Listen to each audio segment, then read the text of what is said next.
I'd forgotten how much I hate space travel.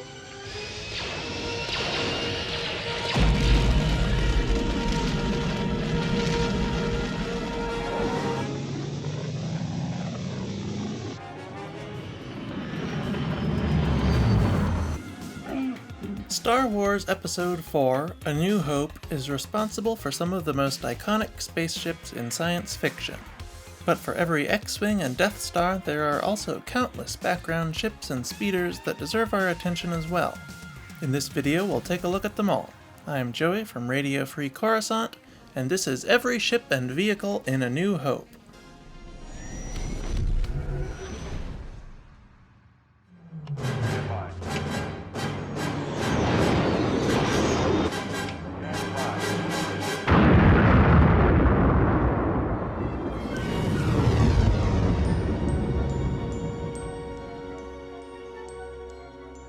Great shot, kid! That was 1 in a million!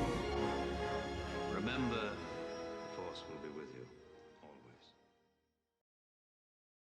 The first ship we ever see in the movie and the franchise is the Tantive 4, a Corellian Engineering Corporation CR-90 Corvette. This was a diplomatic craft owned by the royal family of Alderaan. It is pursued by the Star Destroyer Devastator, the flagship of Darth Vader. You can watch my full breakdown of the specifications and history of the Devastator after this video is over.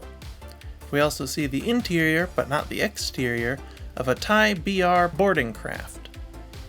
R2-D2 and C-3PO flee the ship in a CEC Class 6 escape pod.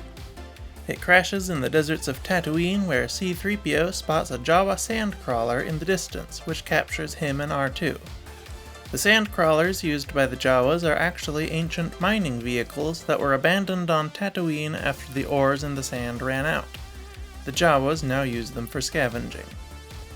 The next morning, Vader sends a platoon of stormtroopers down to the planet's surface in a Sentinel-class landing craft to search for the missing escape pod. In the Lars homestead, we can see Luke playing with a model of his T-16 Skyhopper, the original of which we can see through the doorway in the background. Later, after discovering R2 has gone missing, he goes out to search in his Sorosub X-34 landspeeder.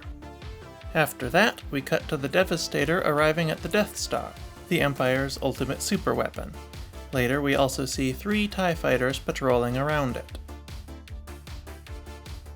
Arriving at Mos Eisley, we can see an unidentifiable ship taking off in the background. As we move through the streets, we can see several parked ships and speeders. The first and most prominent is a Gallifrey Yards GR-45 medium transport, the predecessor to the GR-75 that would later be used by the Rebellion. There is also an unidentifiable ship or airspeeder flying behind it to the left, and an Imperial Stormtrooper transport to the right.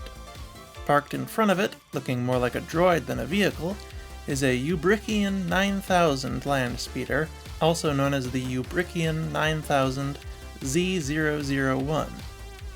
Several more unknown ships buzz about the city, as well as the Outrider, a CEC YT-2400 light freighter owned by the smuggler Dash Rendar. Next, we see a Flare S swoop bike, an A1 deluxe floater, a V-35 Courier landspeeder, and a Void Spider TX-3. Oddly, in Legends, the Void Spider was an airspeeder, specifically an air taxi, but in canon it is a land vehicle scuttling around on its 8 legs. In the center of town stands a crashed ship called the Dowager Queen, which long ago brought colonists to this desolate world. To the right of it is a ship that looks an awful lot like an LAATC tank carrier. I don't think it is, the film is too old for it to be one, but the resemblance is uncanny. To the Queen's left on the street is a landspeeder that looks like an X-34 with its side engines removed. Luke drives past a wrecked ship which has never received any official recognition, let alone a name or lore, but the fantastic YouTuber E.C. Henry has made a video recreating what it could have looked like when it was new and explaining how it may have ended up in this position. Check it out when you're done watching this video and all my other videos. Similar wrecks appear in several places throughout Mos Eisley. Near it is another Ubrician 9000, and taking off behind it is another Sentinel shuttle. Arriving at the cantina, we see another Void Spider and Ubrikian 9000s parked outside. Despite being allegedly very rare speeders, these things sure were popular on Tatooine, I guess. In the spaceport near the cantina, we see one of the most legendary fictional spaceships of all time, the Millennium Falcon. This was a highly modified Corellian Engineering Corporation YT-1300 light freighter. Allegedly, this was one of the most popular light freighter models ever built, but to my knowledge we have only ever seen the Millennium Falcon and two others, one in the background in Attack of the Clones, and the other in The Clone Wars Season 1. As they make their escape, they are nearly captured by two Star Destroyers, the Conquest and an unnamed Star Destroyer. Making their way to Alderaan, they are captured by the Death Star after chasing down a TIE fighter they found at the ruins of Alderaan. There are no new ships in this sequence, but I just wanted to mention a detail that I noticed in the hangar bay. The Millennium Falcon had a fueling hose attached to it.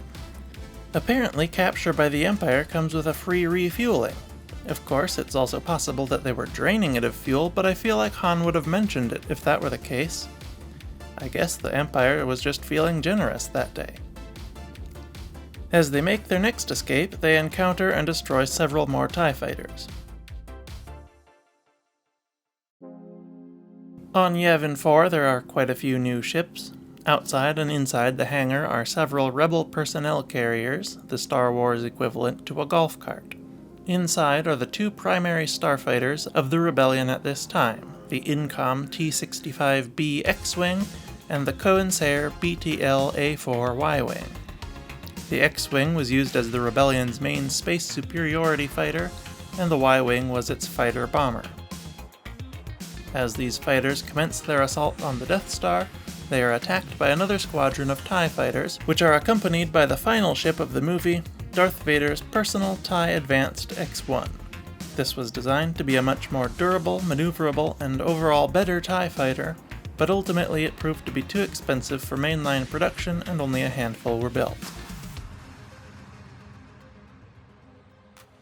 And that's every ship and vehicle in A New Hope. Let me know in the comments what your favorite obscure background ship was, especially if it's one you hadn't heard of before.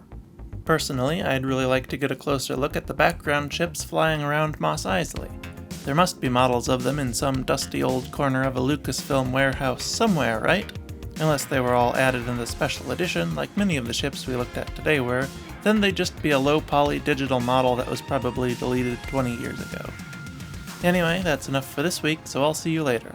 Be sure to subscribe so you don't miss the next installment, The Empire Strikes Back. RFC, out.